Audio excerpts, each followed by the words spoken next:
नमस्कार, दिल्ली न्यूज में आपका बहुत बहुत स्वागत है। चलिए देखते हैं आज की 25 फटाफट काम की और महत्वपूर्ण बड़ी खबरों को। पर इससे पहले वीडियो को लाइक करना बिल्कुल ना भूलें।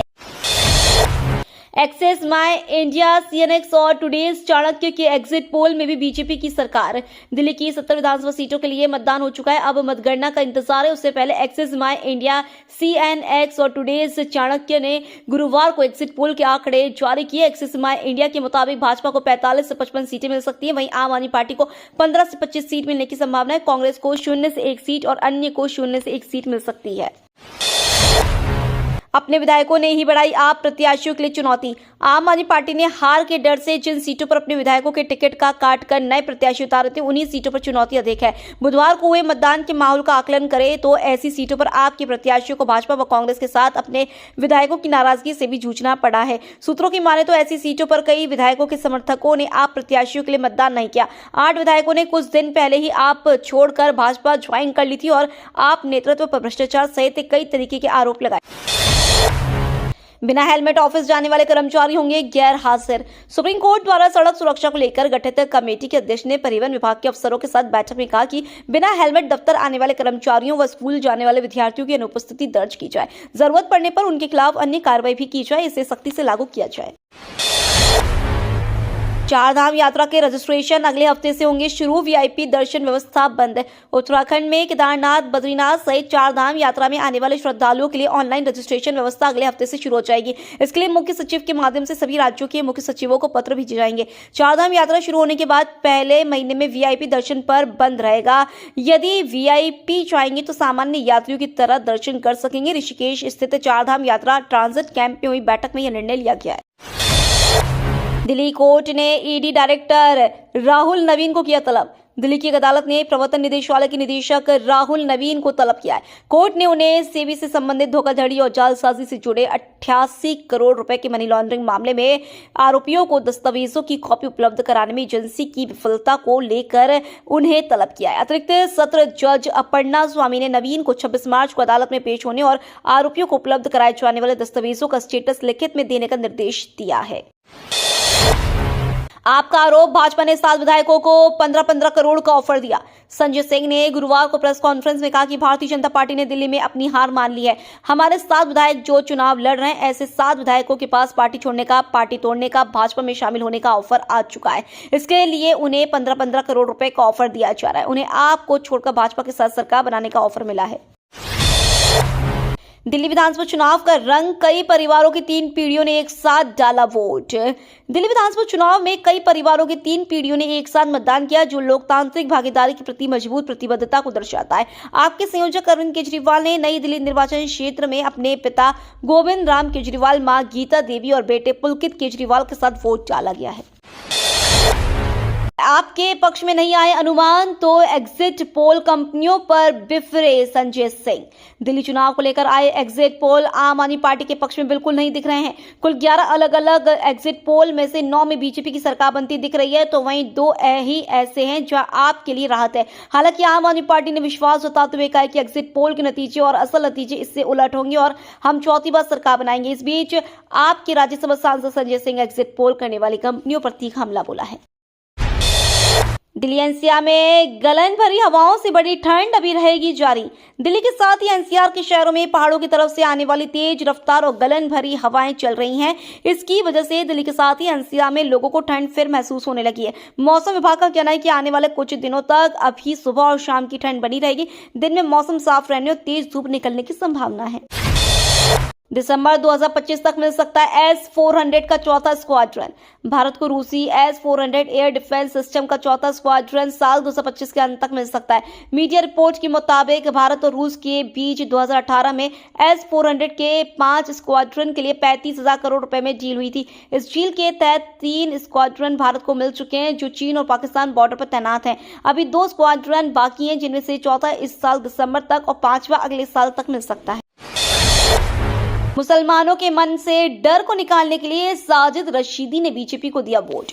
दिल्ली विधानसभा 2025 के लिए 5 फरवरी को मतदान हुआ। मतगणना कल होगी। इस बीच ऑल इंडिया इमाम एसोसिएशन के अध्यक्ष साजिद रशीदी ने दावा किया है कि उन्होंने भाजपा को अपना वोट दिया है। उनके दावे का एक वीडियो सामने आया। ऑल इंडिया इमाम एसोसिएशन के अध्यक्ष मौलाना साजिद रशीदी ने कहा, मैंने दिल्ली चुनाव में भाजपा को वोट दिया और अपना वीडियो वायरल किया है क्योंकि भाजपा के नाम पर मुसलमानों में डर पैदा किया जा रहा है और विपक्षी दल कहते हैं कि मुसलमान भाजपा को वोट ना दें।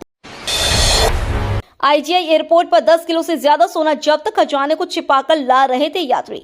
दिल्ली के इंदिरा गांधी अंतर्राष्ट्रीय हवाई अड्डे पर सीमा शुल्क विभाग को बड़ी सफलता हाथ लगी है। 2 यात्रियों के पास से 7 करोड़ 8 लाख रुपए मूल्य के सोने के सिक्के जब्त किए गए, जिनका वजन 10 किलोग्राम से ज्यादा बताया जा रहा है। आरोपी कश्मीर के रहने वाले हैं। सीमा शुल्क विभाग ने बताया है कि आईजीआई एयरपोर्ट नई दिल्ली के कस्टम विभाग की एयर इंटेलिजेंस यूनिट ने 5 फरवरी 2025 को फ्लाइट AI 138 के जरिए मिलान से आने वाले कश्मीर के 2 पुरुष यात्रियों को रोका। यात्रियों की व्यक्तिगत तलाशी में 10.092 किलोग्राम सोना बरामद हुआ। दिल्ली चुनाव में हिंदू शरणार्थियों की उंगली पर लगी भारतीय होने की स्याही। लोकतंत्र के महापर्व में पाकिस्तान से आए हिंदू शरणार्थियों ने भी बुधवार को दिल्ली में वोट की आहुति दी। उनकी उंगली पर जैसे ही भारतीय होने की स्याही लगी तो चेहरे खिलने के साथ ही आंसू छलक उठे। इन शरणार्थियों ने भारत की नागरिकता मिलने के बाद पहली बार दिल्ली चुनाव में वोट डाला है। पाकिस्तान के सिंध प्रांत हैदराबाद शहर से वर्ष 2013 में उत्तर प्रदेश के महाकुंभ में मार्च में वह दिल्ली आए थे। किसी कारण वह महाकुंभ में पहुंच सके। इस दौरान उन्होंने तय कर लिया था कि जो यातनाएं पाकिस्तान में सही थी वह अब नहीं सहेंगे। इनकम टैक्स पर नए बिल को मंजूरी देगी सरकार, टैक्स पेयर्स को मिलेगी राहत।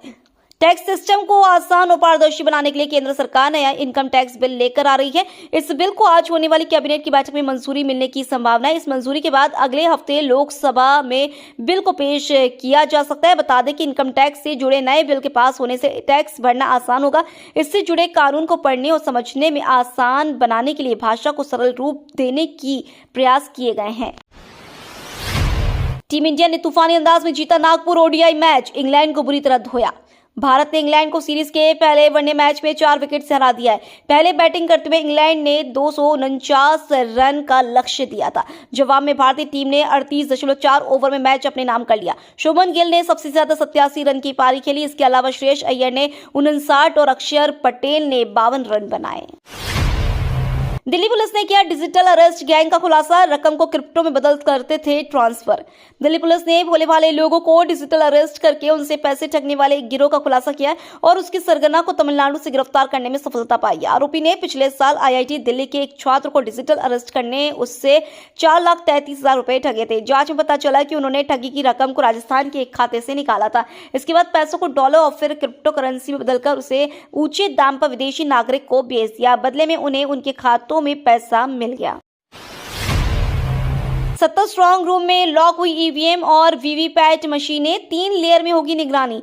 दिल्ली में विधानसभा चुनावों की वोटिंग खत्म हो गई है। अब वोटों की गिनती के बाद रिजल्ट आना बाकी है। इसके साथ ही EVM और वीवीपैट मशीनों की सुरक्षा सबसे बड़ी चिंता बनकर सामने आई है। इसके लिए 70 स्ट्रांग रूम बनाकर 3 स्तरीय सुरक्षा व्यवस्था के तहत रखा गया है।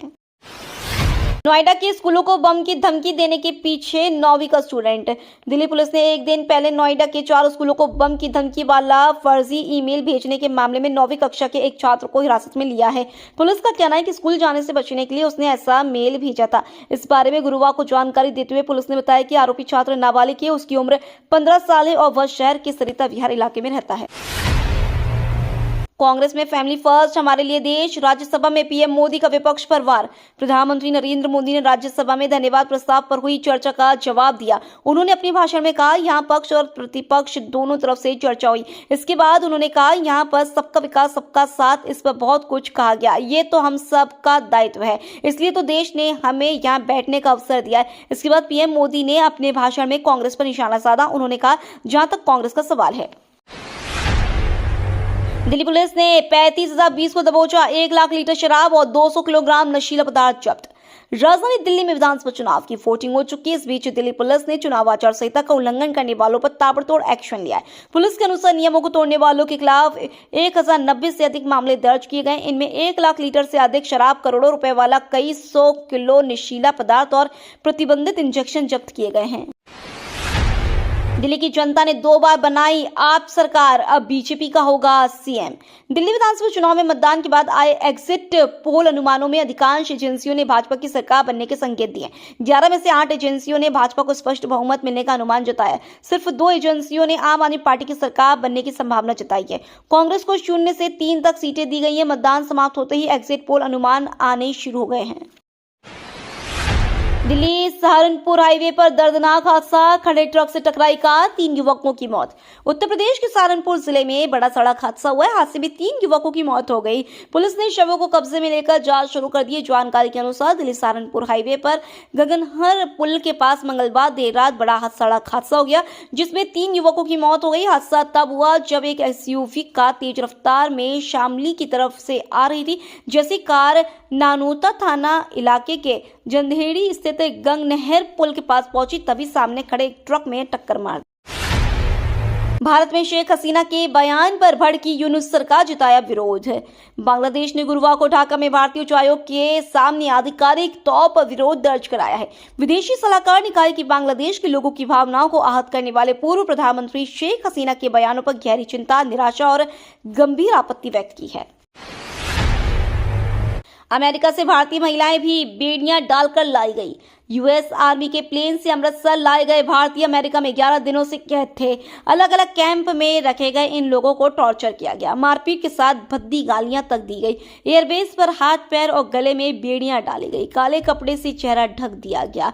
प्लेन के अंदर बेड़ियों के साथ ही बैठाया गया। किसी को पेशाब करने के लिए भी जाना होता तो पहले हाथ ऊंचा करना पड़ता। इसके बाद सैनिक आते और वॉशरूम तक लेकर जाते। महाकुंभ में नॉनवेज बनता देख बाबा भड़के, जमकर कर दी पिटाई। सोशल मीडिया पर महाकुंभ से एक वीडियो तेजी से वायरल हो रहा है, जिसमें एक साधु एक आदमी पर हाथ उठाते दिख रहे हैं।